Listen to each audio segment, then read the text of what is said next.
Welcome back to Andersen Acres. We're in the kitchen again tonight, and tonight we are making a Decadent Delight Cake. This is one of my favorites because it's so easy to make as long as you've made the first ingredient before you start. So the most important ingredient in this cake is a frosting. This is my chocolate peppermint cream cheese frosting. This is a delicious frosting that anybody can make with a little bit of cream cheese and then mostly ingredients that are in your pantry. I made it earlier today. In fact, that video was posted earlier today. So if you make that frosting, you can then make this cake and then use the leftover frosting to frost the cake or frost it with a different icing entirely. But for the actual cake, you need the frosting. So let's get started. I'm just going to pull the beater out of the slot so that I can get my ingredients in easily. So what we're going to do is we're just going to put our ingredients into the bowl. So what we're doing is we need 2 cups of our chocolate peppermint cream cheese frosting. The link to the video to make that frosting will be in the video description. Okay, we need 2 cups. So nice big scoops, and I just got some on my hand. Fantastic. Okay. So now we can put that frosting away. Frosting's excellent. Very pepperminty. And you're also going to need, what else is in there is a 1/4 cup of butter. So I started with a 1/4 cup of butter in there. Okay. So your frosting, your butter. To that add 3 eggs. Okay. Eggs are fantastic. And then we're going to stick our beater back in, and we're going to scrape off our spatula on the beater. Always do that because it's an easy way to clean your beater off, your spatula off, and also helps you not waste ingredients. Just scrape that on there. Now I will turn the volume down on the mixer while I do this just because it's really annoying. So let's get those ingredients mixed up together.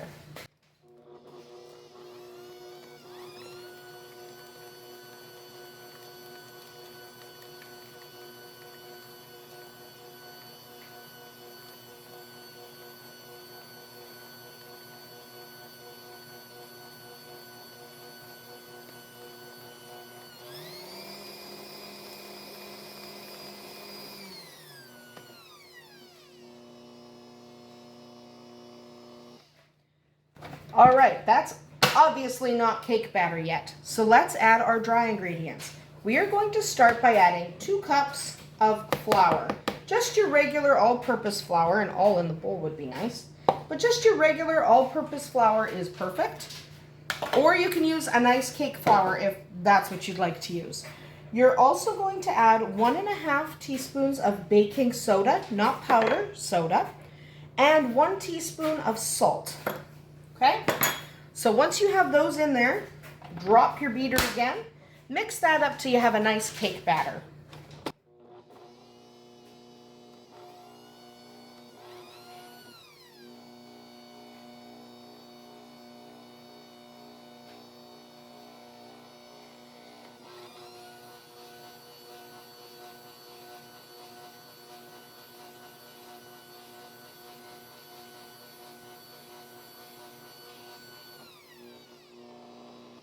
We're going to stop once to scrape down our sides, okay, because there's always going to be some flour or whatever ingredients you're working with written up on the side.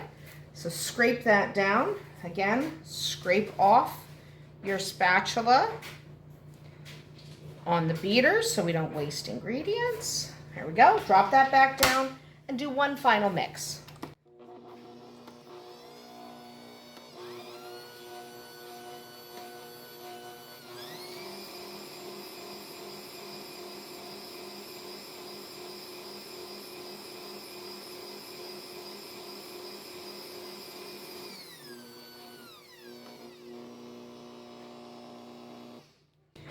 You can smell the peppermint extract that's in the frosting.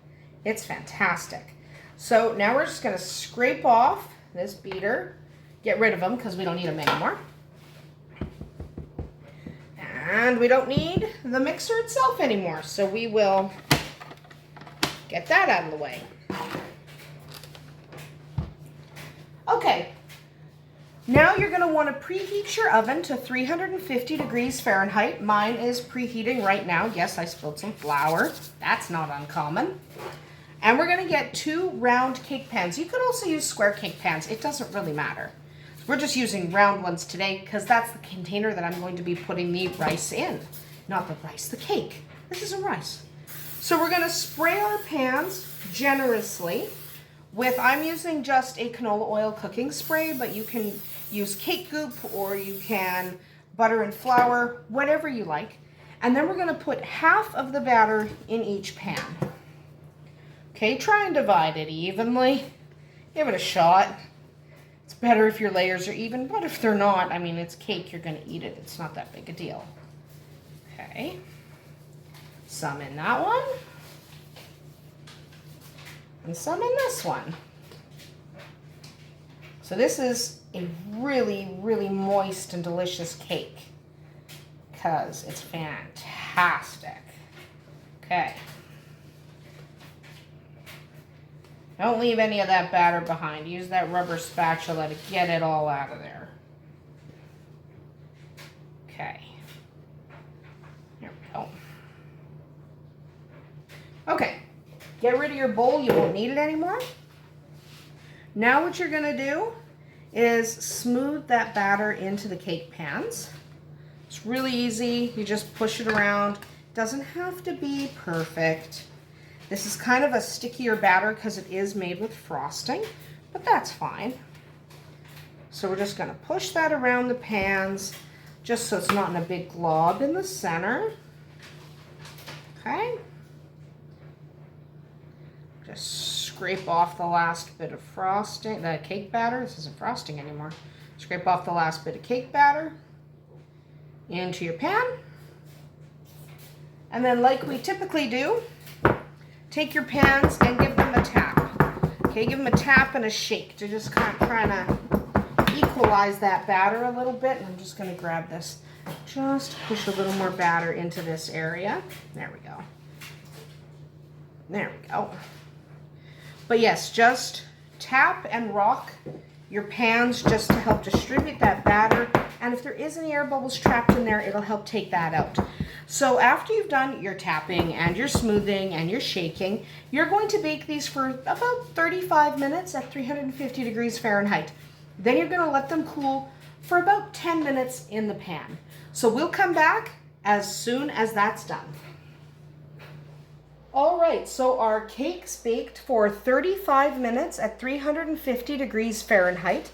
We let them cool in the pan for 10 minutes, then we removed them from the pan and then allowed them to cool completely. Remember, never frost a warm cake. So set those aside and get yourself some kind of platter to put your cake on.